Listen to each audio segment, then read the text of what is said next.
Thank y'all for looking at this channel.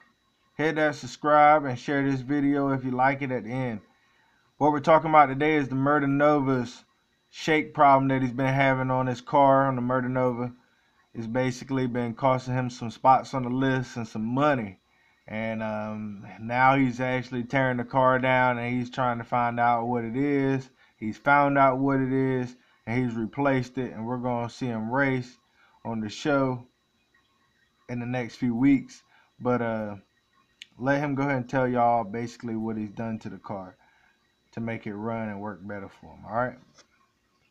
We've known that the chassis has been messed up for a long time, and we've just kind of band-aided it this whole time, taking power out, you know, just doing what we can to try to make it the best hit that we can.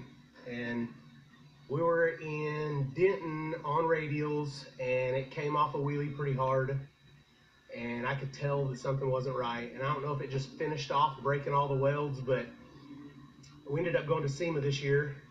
And whenever we were gone at SEMA, Monkey stayed here and he cut pretty much everything out from underneath the car. All the X braces underneath the car, from front to back. And he redid all that. He said that whenever he was in there, everything was broken.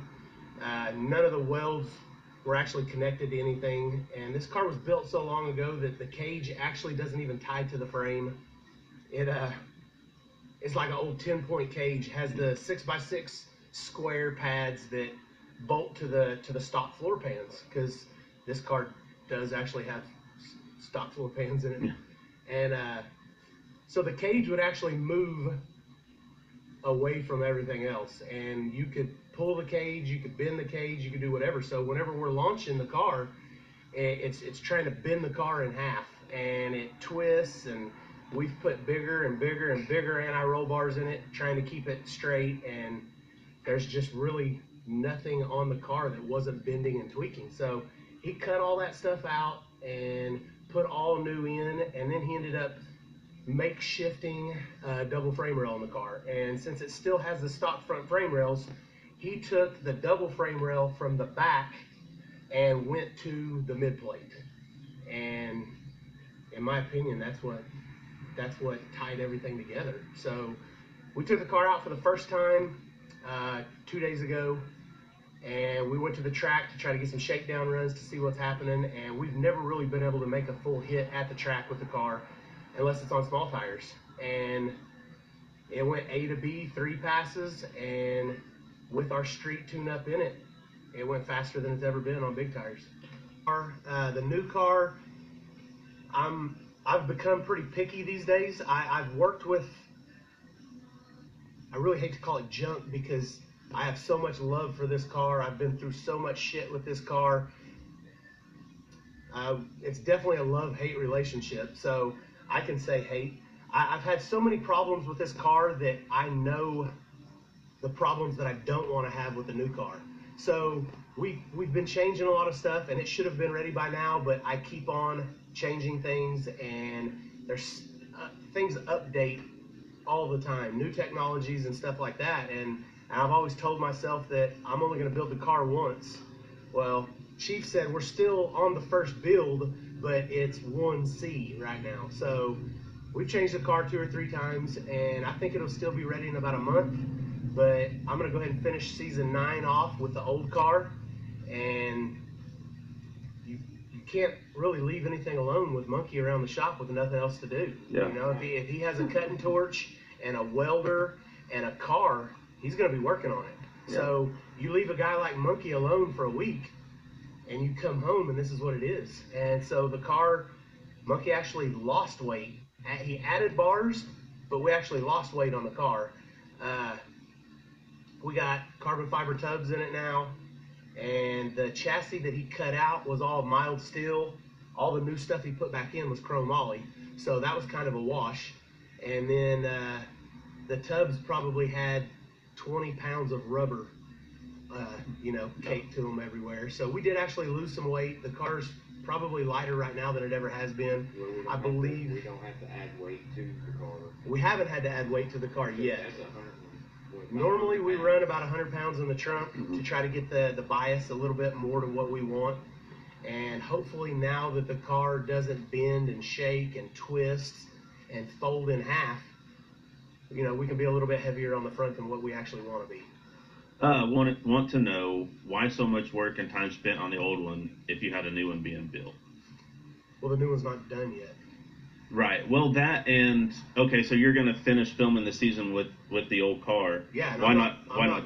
No, I'm not just gonna go down. Right. There you go. I'm not gonna race a car that has the chance of still being a #1 car. I mean, I got outran. The worst I've been outran is by a car, maybe, and that's with me pedaling it and shaking. If I don't have to pedal this car and it doesn't shake, this bitch is going back to #1. There you go. Yeah. There you go. That's the deal. There's no. I'm not the guy who's going to be on the list just to be happy where I'm at. Right. Every time we have a list race, I'm gonna try to go to #1. There you go. And that's right. we the only reason we've done as well as what we have with this car is because, you know, heart, determination, willpower.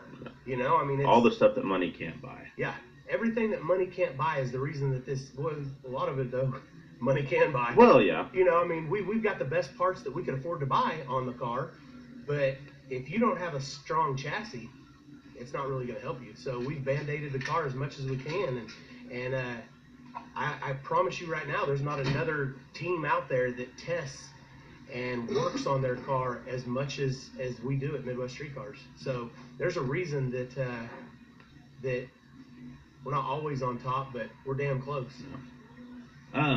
Another one is, I don't know, we probably touched on it a time or two, but what about plans for the old car once the new one's ready? I mean, is it just going to sit? Going to race it somewhere? Or? Well, I mean, first off, I'm going to make sure that I have the love for the new car that I have for the old car, because if I don't love the new car, then what's the sense in having it?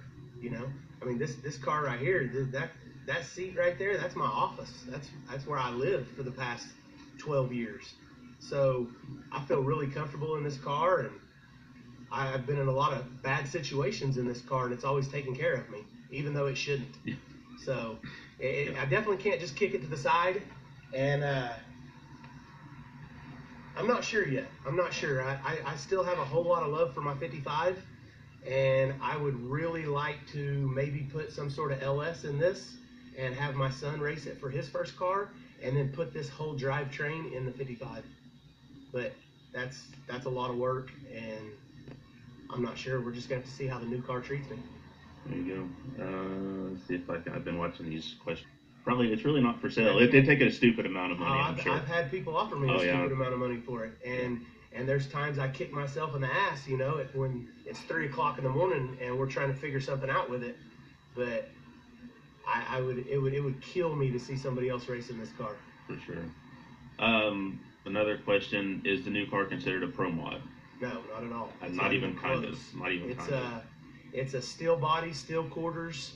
It's got A-arms on the front. It's you know, stock front suspension. Right. You don't get any more stock front suspension than what my car is.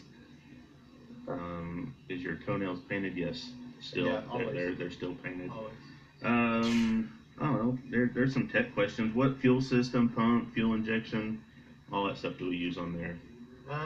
We have an Aeromotive pump, and it's belt driven. So we run a cable that runs to the back, pumps in the back of the car, and the cable runs off of the motor, kind of like your alternator or something would, and it just turns that cable, and so Aeromotive, that's a big Aeromotive manual fuel pump. Yes. It's got this. The old car has the FuelTech FT500 on it still, yes. And the run. new car has the FT600, and it's pretty much the technology that thing's got now is.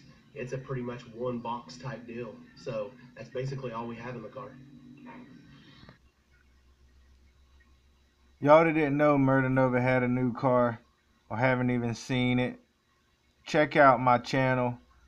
When you go into the channel, right before you subscribe, look at the new car and all the inside, the motor, and he talks about it. Check that out. Thank y'all so much for watching this video. I hope y'all liked it. Y'all have a good day.